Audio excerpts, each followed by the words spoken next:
কাকিমা, আপনি একজন অভিজ্ঞ কারিগর, আপনার নিখুঁত হাতের ছোঁয়ায় এই মাটি থেকে একটা সুন্দর ভাপা পিঠা ছাঁচ তৈরি করে দিতে পারেন আমাকে? হ্যাঁ পারবো। আচ্ছা, তৈরি করেন, আমি দেখি।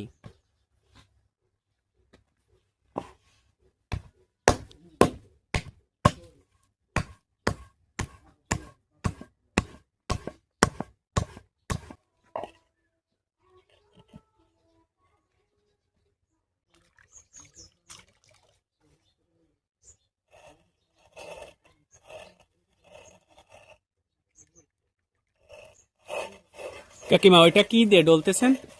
এটা একটা নুটো। নুটো? এইটা দিয়ে এটা তৈরি করতে, তারপরে ওর পরে দিয়ে ডাই সিদ্ধ দিতে, দিলি বাপা পিঠের শ্বাস হয়ে যাবে।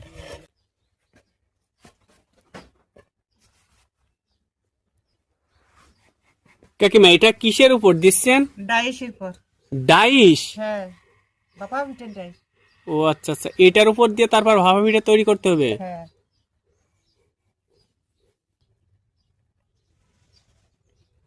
ছোট হয়ে গেছে।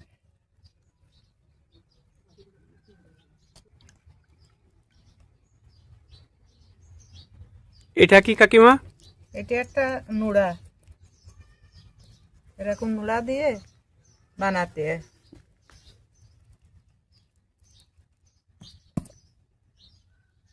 কাকিমা, এটা শিখছিলেন কোথা থেকে? শ্বশুর বাড়ি থেকে। শ্বশুরবাড়ি থেকে? কত বছর যাবত এই কাজ করেন?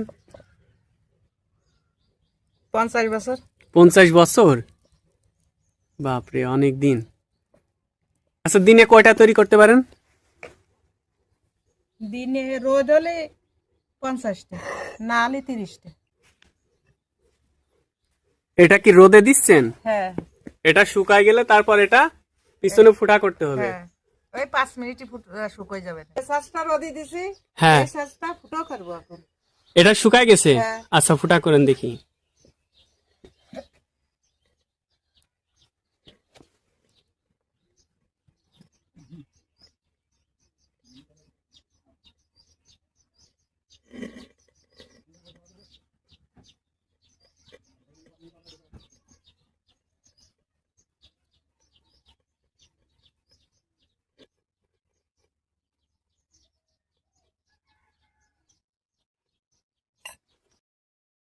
কাকিমা, বাপা পিঠা ছাঁচ তৈরি হয়ে গেল? হ্যাঁ হয়ে গেছে। আচ্ছা, দেখান তো দর্শককে ঘোরাফেরাই। তো সুপ্রিয় দর্শক, আমি কাকিমাকে কাদা দিয়েছিলাম, সেই কাদা থেকে কাকিমা এত সুন্দর একটি ছাঁচ তৈরি করে দিলেন বাপা পিঠার। যদি ভিডিওটি ভালো লেগে থাকে অবশ্যই লাইক কমেন্ট শেয়ার করে অন্যকে দেখার সুযোগ করে দিবেন।